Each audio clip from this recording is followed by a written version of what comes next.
I'd like to talk about, since it's Mother's Day, I want to talk about a couple of Bible examples. And I'm kind of reluctant to be topical and about things. I like to stay with things that kind of apply to to everybody at all the time. But I think this is a good illustration of some things concerning our relationship with God. And I'd like to begin reading today in the Old Testament, 1 Samuel. And I'm going to use two examples of some Bible examples of mothers that we can use as examples. 1 Samuel, and the reason this book is called 1 Samuel, it's referring to the first prophet in Israel whose name is Samuel, and a very remarkable individual. And partly what's remarkable about it is his birth and his mother. And in the very first part of 1 Samuel, in chapter 1, it begins to tell the story of Samuel's birth. And it begins this way. It says, verse 1, "Now there was a certain man of Ramathaim Zophim of Mount Ephraim, whose name was Elkanah, the son of Jeroham, son of Elihu, son of Tohu, son of Zuph, an Ephrathite." A lot of big words here in this first verse. "And he had two wives. The name of one was Hannah, and the name of the other was Peninnah. And Peninnah had children, but Hannah had no children." Now we can stop reading right there and just talk for a minute. This man had two wives. One of them had no children, and the other one actually had plenty of children. This Peninnah or Peninnah, I think Peninnah is the way it looks like it's pronounced. She had lots of children because she was able to conceive and bear children, but for some reason Hannah was unable to conceive and unable to bear children. And so as the story proceeds, Hannah, of course, wants a child, and she goes to pray in the temple, that's the desire of her heart, to have children, but she is unable to conceive. She's unable to have children, but she turns to the Lord and calls upon the Lord and in the temple and prays. And Eli, the priest, comes and blesses her. And the essence of this story is that Peninnah was able to conceive just in the human realm, just by natural means, but Hannah was unable to. But her conception was based on the Lord had to do it. God had to do it. And this Samuel was born of Hannah, of course, if you read the story. And I recommend the story to you. It's a good story. But what's important, the most important part of this is that Hannah was unable to produce a child. And Peninnah was able to, humanly speaking. But the interesting thing about it is we read no more about her children at all. What she produced by human natural means, by ordinary conception, was insignificant enough that we don't read anymore in the Bible about the children of Peninnah. But we do read about, in fact, this book is named for the child that was born of human inability. Hannah was not able to conceive. She had no children. But she came to the Lord and called upon the Lord, and the Lord caused her to be able to produce what she, on her own, humanly speaking, was unable to produce. He was able to do through her what she herself was unable to do.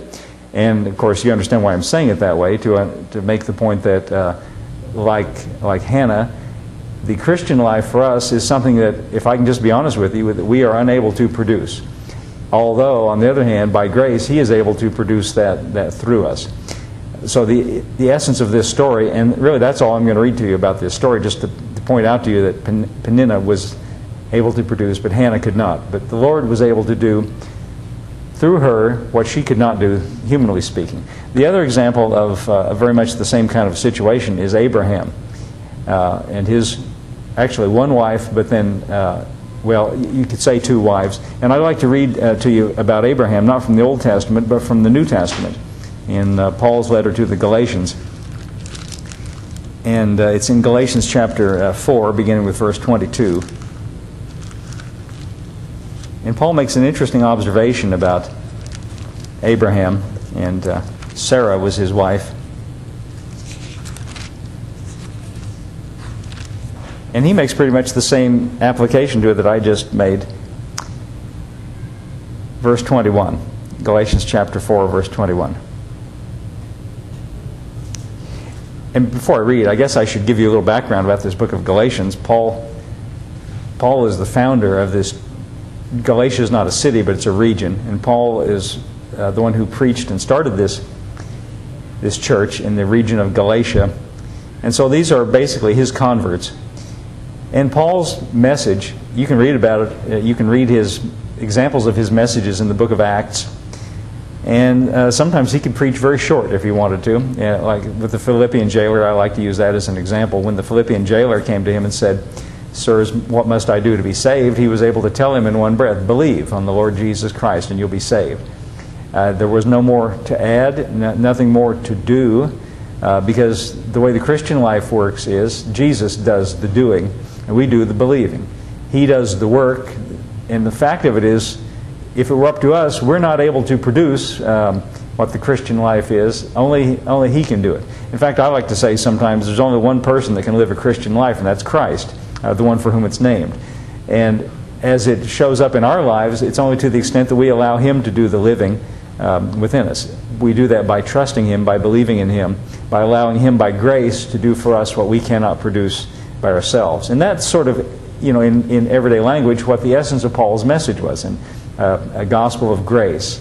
It's all about Jesus, and on the human side, the human part of it is, our part is to believe in Him.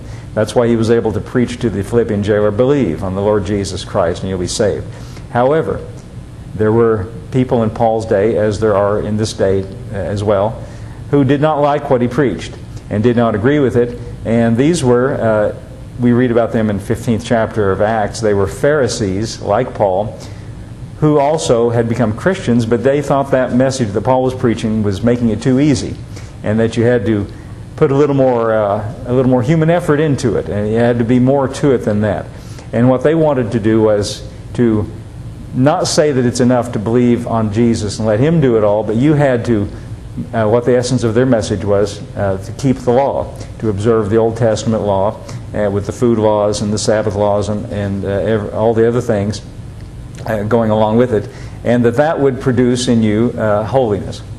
Whereas Paul's message was that when you believe in Jesus, you receive His righteousness, and you are made in the eyes of God holy and righteous by Him, and then you walk with Him by faith, and His life becomes more manifest in your life.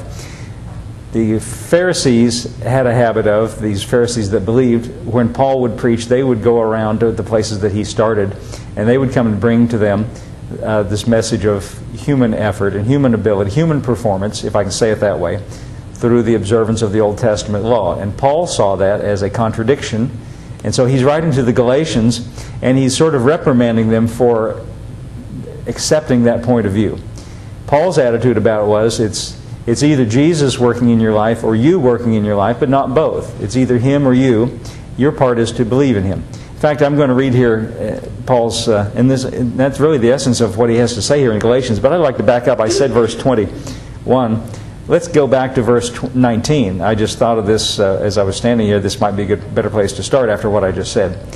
He says to them, "My little children." Of course, he refers to them that way because he's the one who started this church. "My little children, of whom I travail in birth again, until Christ be formed in you." This is very interesting that he says this. He says, "I am like," and he's metaphorically speaking, "I am as though like a mother in a way, travailing." And what I'm travailing about is I want Christ to be formed in you. That's what his goal is for them to get a concept of the fact that it's Jesus that lives in us.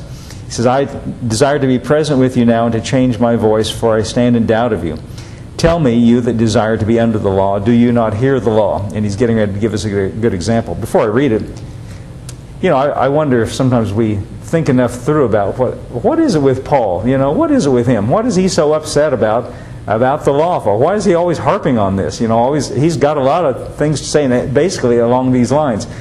Don't try to mix them, is what he's basically trying to say. You who desire to be under the law, he's getting ready to tell you why that's the wrong point of view. Well, what's his problem with it, really? Because I think this is one of the greatest themes in Paul's writings and one of the most overlooked and ignored in the modern day church world. In modern day Christianity, what we have basically is a sort of a kind of a blending and a